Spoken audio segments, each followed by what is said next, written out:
Apple CEO Tim Cook believes that the iPhone 15 lineup will be the series that breaks Apple's sales records. He said that because he knows that he successfully managed to fool people into thinking that the iPhone 15 lineup has something new. In order to understand how exactly Apple fools people into thinking that they should get the new iPhone, we should go to Apple's early days when they announced the first iPhone. In 2007, when Steve Jobs announced the first iPhone, it was truly a groundbreaking device, and it was the first phone that has truly started the smartphone era, you could say. It had a colorful touchscreen, a rear camera, and for the first time, a phone had storage of up to 16 gigabytes. The original iPhone was truly innovative, and the model that came after it continued the path of innovation until we reached the iPhone X, where if you're following the iPhone launches, the models that came out after the iPhone X were showing slow development. And after the iPhone 13, we are almost seeing zero groundbreaking features or almost no big changes in design at all.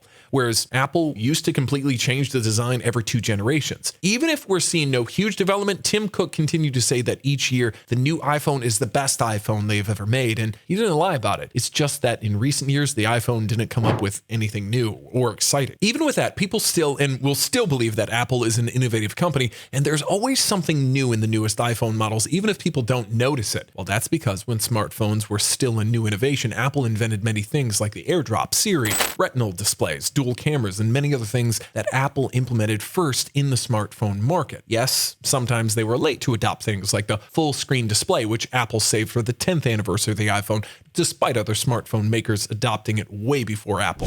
And in some cases, they never adopt some inventions like the under-display fingerprint scanner. But in most cases, they only implemented the things that work best for the iPhone. And they were successful many times in creating trends that many companies followed, like what they did with the notch that was first implemented in the iPhone X, and later on copied by almost all Android phone makers. This is what allowed Apple to plant the idea of being that innovative company, and even when they're not innovating anymore, people will still stay biased about Apple iPhones. Back to the iPhone 15 lineup. It didn't come with anything new except USB Type-C that Apple was forced to adopt, or it would be banned in the European countries, which would be a huge loss for Apple. But it was weird to see Apple bragging about USB Type-C as if it was this big innovation or something new that we've never seen before. USB Type-C is a normal thing that Android phones have already had for many years. And here's the thing about Apple. They're good at making little changes and making it seem like a big deal. Think about this, because if you watch the iPhone 15 launch event, you'll notice how they flexed USB Type-C and the speed at transferring data, and how they were bragging about the iPhone 15 Pro Series camera, which is almost the same camera from last year. And somehow adding the dynamic island on iPhone 15 and iPhone 15 Plus was a huge development for the iPhone. Tim Cook and the rest of the Apple team made the iPhone 15 lineup look legendary, but it's actually nothing. It's insanely similar to the iPhone 14 lineup. And if you take out the dynamic island from the equation, the iPhone 15 lineup is even similar to the iPhone 13 lineup. Apple stopped innovating in the smartphone industry a while ago. Now they're just upgrading their sales techniques each year in order to sell you the new lineup. Unfortunately, the masses believe Apple and trust everything that Tim Cook says about the new iPhones, which results in Apple making millions of sales. All of that is because of the reputation that Apple built when they were truly innovating. Another thing that Apple has successfully managed to develop since Tim Cook took leadership is that they've positioned themselves as a luxury brand that anyone should have. And if you have an iPhone, you're different from the crowd, and people may see you as rich and successful.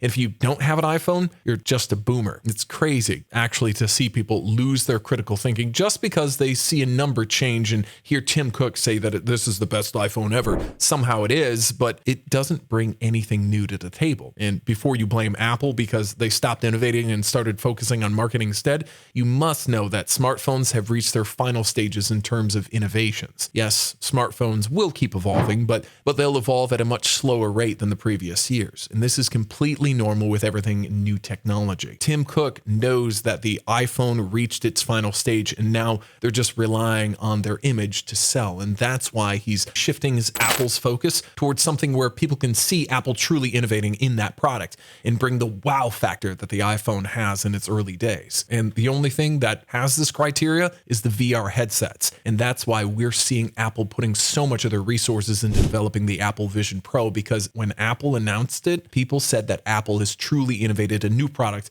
like they did with the first iPhone. VR is the next thing for Apple, and it's where you'll see Apple innovating in the coming years, especially that VR is still in its early days and it still has a low market competition factor. While with the iPhone, it seems like they'll become just like the MacBook. You'll just keep seeing Tim Cook each year announce a new version of iPhone with some upgrades in the processor and in the camera and call it the best iPhone ever made.